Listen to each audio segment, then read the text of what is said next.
And then the third step, which I think takes care of itself, he says, once you deny yourself and pick up your cross, then come on. This is the fascinating thing about our religion and what we believe about God, that we have a God that says, come on. The story of Peter walking on water, he says, hey, if that's you, call me out to you. And he says, come on. When he's finding his disciples, right? Rabbis had students. Every rabbi had a student, or you're not a rabbi, right? If a leader has no followers, he's just going for a walk. He's not a leader. And so every rabbi had students, but rabbis don't go hunt students. That's backwards, and that would be embarrassing that I would have to go find somebody to follow me.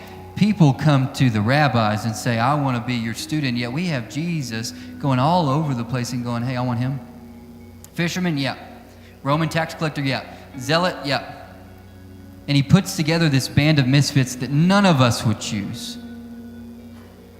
Exclusively made of guys picked last in kickball in elementary school.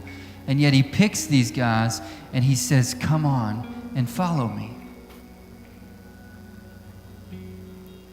And they fail, and he says, come on and follow me. And they fail, and he says, come on and follow me. We have a God that has called out to us. Shame on us when that fact becomes comfortable to us. When the incarnation is no longer awe-inspiring. When Easter is just another Sunday to dress nice. Shame on us when we have taken this incredible picture that the God of the universe, the creator of all things seen and unseen, desperately wants to know you and wants you to follow him. But we have taken that for granted.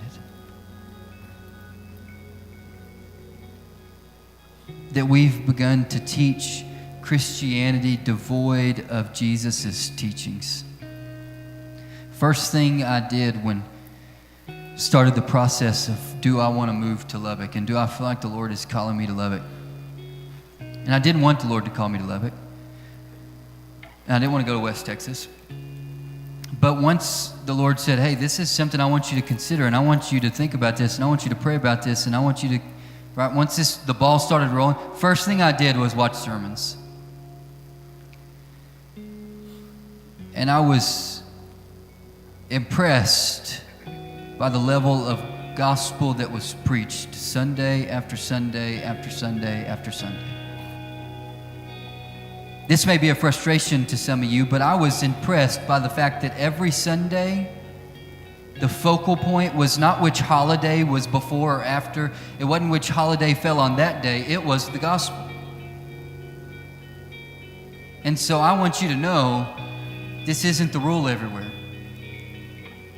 Across culture, we have adopted some sort of form of Christianity that people in other countries go, what is that? Because we have Christianity and you have something different. Across our culture, we have a Christianity that has somehow been removed from the teachings of Jesus. Right? The Jesus that said, blessed are the meek. Blessed are the peacemakers. Blessed are those who mourn. And yet we've crafted an entire cultural church out of pretending to be happy and never mourning, out of seeking power and prestige, and out of celebrating and encouraging violence. It's incredible. And nobody seems to see the disconnect. To where if we read our Bibles, we would go, well, I'm seeing something totally different here.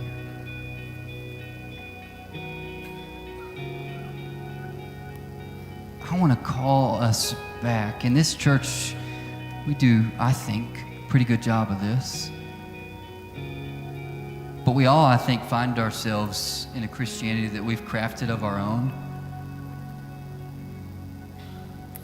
There's a philosopher that once said, God created man in his image, and ever since we've been attempting to repay the favor.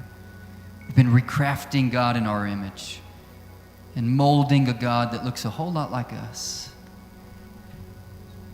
And disciples that look less like Jesus and more like we look. It's, if you ever read Chinua Achebe's book, When Things Fall Apart, it's really a mockery of African-American missionaries that went to Africa and tried to turn them into Westerners instead of just converting them to Christianity. And Jesus is calling us all back when we find ourselves there, when we find ourselves in a position where we have begun to craft God in our image instead of letting him mold us in his.